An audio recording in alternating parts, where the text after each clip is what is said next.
Assalamualaikum warahmatullahi wabarakatuh. Perkenalkan, kami dari kelompok 5. Di sini kami ingin mempresentasikan hasil kerja kelompok kami, yaitu berupa makalah yang berjudul Perlawanan Rakyat Padri dan Batak Terhadap Kolonial Belanda. Sebelum kami memulai presentasi, kami ingin memperkenalkan anggota kami terlebih dahulu. Perkenalkan, nama saya Alisa Geida Putri Fahmi, tanggal lahir 2 September tahun 2005, alamat Komplek Bunyamin 3, Blok B nomor 47, kelas 11 MIPA 6, sekolah SMA Negeri 7 Banjarmasin. Kenalkan, nama saya Elia Aziza, saya lahir pada tanggal 27 November 2005, tinggal di Jalan Handil Negara, Komplek Handil Negara Lestari, Blok B nomor 6, kelas 11 MIPA 6, dan sekolah di SMA N7 Banjarmasin. Kenalkan, nama saya Melvin Sanjaya dari 11 MIPA 6. Perkenalkan, nama saya Muhammad Raka Johari. Saya lahir di Banjarmasin pada tanggal 26 Desember 2004. Alamat rumah saya di Jalan Ayani, kilometer 5, Komplek Dharma Praja, Jalan Dharma Bakti 2, RT 18 nomor 17. Saya dari kelas 11 MIPA 6 SMA Negeri 7 Banjarmasin. Perkenalkan, nama saya Nur Atia Ganeta, lahir pada tanggal 18 Juni 2005. Rumah saya beralamat pada Kompleks Simpang Gusti 5, nomor 47, Kayu Tangi. Saya dari kelas 11 MIPA 6, SMA Negeri 7, Banjarmasin. Kenalkan, nama saya Tiara Julianti dari kelas 11 MIPA 6. Tanggal lahir saya yaitu 5 Juli 2005. Terus alamat saya di Jalan Markasan, Komplek Permata Hijau, Blok A nomor 6. Saya sekolah di SMA Negeri 7 Banjarmasin. Bab 1, pendahuluan. 1. Latar belakang. Perang adalah suatu peristiwa yang akan mewarnai sejarah kehidupan dan peradaban manusia di muka bumi. Perang terjadi karena adanya perselisihan antara dua belah pihak yang tidak mau mengalah terhadap suatu kepentingan. Tujuan pembahasan topik ini untuk mengetahui bagaimana penderitaan bangsa Indonesia ketika dijajah bangsa Eropa. Penetrasi dan dominasi yang semakin besar dan meluas terhadap kehidupan bangsa Indonesia menyebabkan terjadinya berbagai peristiwa perlawanan dan perang melawan penindasan dan penjajahan bangsa Eropa. Perlawanan mula-mula ditujukan kepada Portugis dan VOC. 2. Rumusan masalah. A. Apa yang melatar belakangi terjadinya perlawanan Padri dan Batak? B. Bagaimana proses dalam perang Padri dan Batak? C. Bagaimana akhir dari perang Padri dan Batak? 3. Metode penulisan. A. Pengumpulan data dan informasi. Data dan informasi dikumpulkan dengan melakukan pencarian dari sumber-sumber yang relevan. B. Pengolahan data dan informasi. Kemudian, data dan informasi diolah menggunakan suatu metode analisis deskriptif berdasarkan data sekunder. Latar belakang perang Padri. Latar belakangnya perselisihan antara kaum adat dan kaum Padri mengenai masalah penerapan syariat di Tanah Minang. Kaum Padri berusaha untuk menghilangkan unsur adat karena tidak sesuai dengan ajaran Islam seperti perjudian, penyambungan ayam, penggunaan madat, minuman keras, serta longgarnya pelaksanaan kewajiban ritual formal agama Islam. Faktor penyebab perang Padri terjadi. Perang Padri terjadi karena pertentangan kaum Padri atau kelompok ulama terhadap kebiasaan-kebiasaan buruk yang terjadi di masyarakat. Kebiasaan itu seperti berjudi, sabung ayam, meminum minuman keras, tembakau, maupun menggunakan hukum matriarkat untuk pembagian warisan. Selain itu, terdapat juga faktor-faktor lainnya yang menyebabkan perang ini terjadi. Faktor pertama adalah hukum adat yang menekankan asas material yang tidak sesuai dengan hukum agama. Kedua, adanya campur tangan Belanda dalam membantu kaum adat. Ketiga, adanya kebiasaan golongan adat yang berseberangan dengan kaum agamis. Yang keempat atau yang terakhir adalah makin kuatnya perebutan antar wilayah. Perang Padri merupakan peperangan yang terjadi di Sumatera Barat pada wilayah Kerajaan Pagaruyung pada tahun 1803 sampai 1838. Perang Padri bermula terjadi perbedaan prinsip terhadap agama antara kaum Padri dengan kaum adat.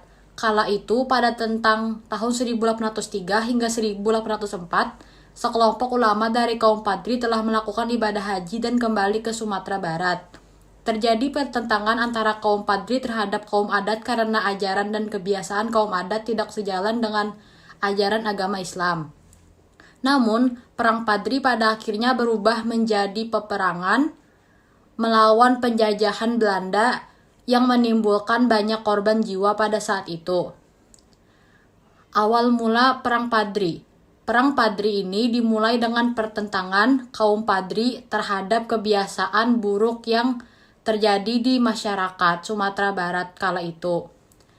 Kebiasaan yang bertentangan dengan agama tersebut seperti judi, sabung ayam, mabuk, menggunakan tembakau dan lainnya. Perang Padri ini melibatkan suku Minang dan Mandailing. Pada kaum Padri dipimpin oleh Harimau Nan Salapan dan kaum adat dipimpin oleh Sultan Arifin Muningsyah. Kronologi Perang Padri. Perang Padri ini dimulai pada tahun 1821 yang mana Belanda tengah menduduki beberapa wilayah di Sumatera Barat.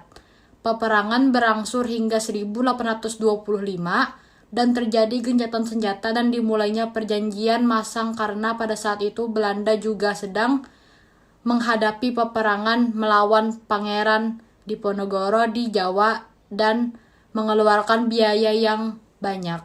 Kaum Padri yang dipimpin oleh Tuanku Imam Bonjol melakukan pemulihan kekuatan dan mengajak kaum adat untuk berjuang bersama melawan Belanda. Setelah Perang Diponegoro usai, Belanda kembali mendirikan pos di wilayah Padri dan memicu Perang Padri kedua dan berlangsung dari 1830 hingga 1837. Berakhirnya Perang Padri.